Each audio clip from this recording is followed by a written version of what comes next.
It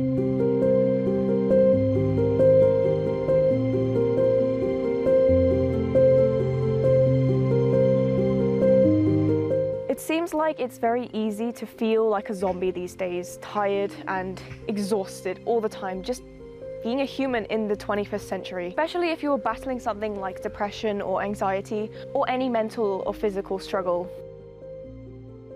But you know what's even easier? To decide not to try anymore and giving yourself the rationality in your head that there is no point. There is no point in trying anymore. You've tried everything. Nothing will work anyway, or someone else is just going to do it better than me. It's easy to give in to the exhaustion and the negative spirals that you can just fall into in an instant without even realizing it. And once you do it over and over again, it's so automatic, and I know this from personal experience. But it's also understandable with all the expectations we are exposed to and the feeling of the necessity to achieve the impossible every single day, even if you are struggling, and the fact that there is no level playing field with anything. You cannot compare yourself to almost anyone's life. And I know how it feels to find comfort in the reassurance that it's safer to just give up. Give up the battle with depression, give up on your goals, give up on your dreams. Feel safer to cave into the past and just say, oh, it won't work because it hasn't ever worked. There's no hope or no help out there for me anymore. And to just focus on all the negatives. It's very familiar to me. I also want to challenge those who think that nothing will help, because I am absolutely someone who, even a few weeks ago, have been in points of utter despair, and that nothing will help, that nothing can turn off the toxic and all-consuming thoughts. And this is what it is. Have you ever tried cold water swimming?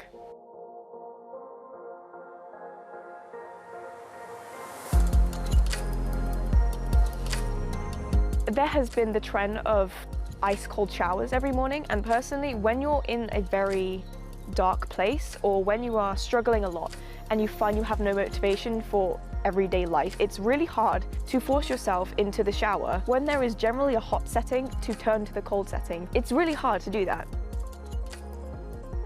Even if you haven't tried cold water while swimming, I'm sure you've heard of Wim Hof or heard of just cold water immersion in general. It's quite well known, and the science is there. And despite my brain wanting to tell me that there is nothing that can help me now, maybe you can relate. I tried it and it works. It really does, even if it's for a second. There's something to be said about how water has a way of making you just grounded instantly in the present moment, the body and the mind simultaneously. And honestly, things like meditation can be helpful, but when you're struggling with trauma or anxiety, it can actually be detrimental. And that's not really talked about in the meditation or self-help or therapy kind of space. Although I have heard a few people like Sam Harris interview a few people about how meditation can actually hinder instead of help. The fact that cold water swimming is able to ground the body and the mind all at once is kind of miraculous. It's ancient, and it's something that humans were probably accustomed to on a daily basis, where they would wash themselves and drink water just out in nature. That's probably a big factor too. If you can find a place that has nature in it, it makes so much of a difference if you allow your mind to stop judging itself and to stop judging yourself in general, thinking this is stupid, I'm making a fool of myself, I'm gonna hate this. Just ignore it. And I know it's easier said than done, like everything else. I found in order to stay and just go into the water in the first place, I have to breathe. As in, I have to focus on deeply inhaling and then controlled exhalation. Otherwise, you can't stay in there and you go into a kind of panic because of the cold water. Paired with cold water swimming, it instantly grounds you, and you're right there. There is nothing but the water to feel. There is almost no thought because you don't have space to think. You have to focus on your breathing and focus on moving your body. When you let go, truly let go of the judgments that you hold for yourself, and you allow yourself to be immersed and even play in the water, you feel alive. You feel something. that is worth paying attention to. And if you've been on autopilot and the stresses and ruminations of everyday life, maybe you aren't suffering as extreme as depression or an anxiety disorder or trauma, often you can just go on autopilot and feel like a zombie, and it's not a nice way to live.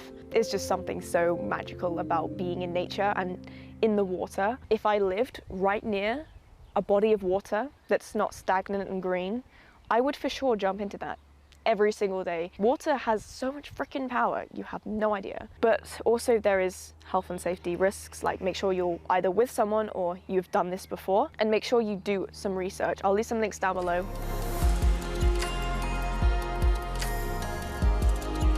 If you like this video, give it a thumbs up and subscribe down below, and follow me on Instagram if you feel like it.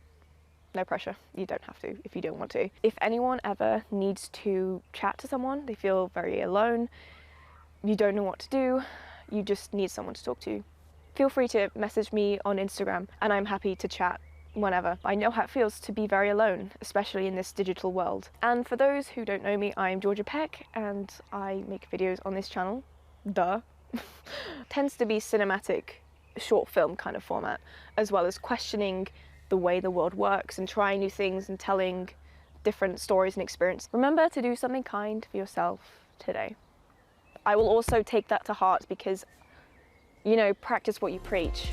Although I don't like preaching. I hope I don't come across as preaching.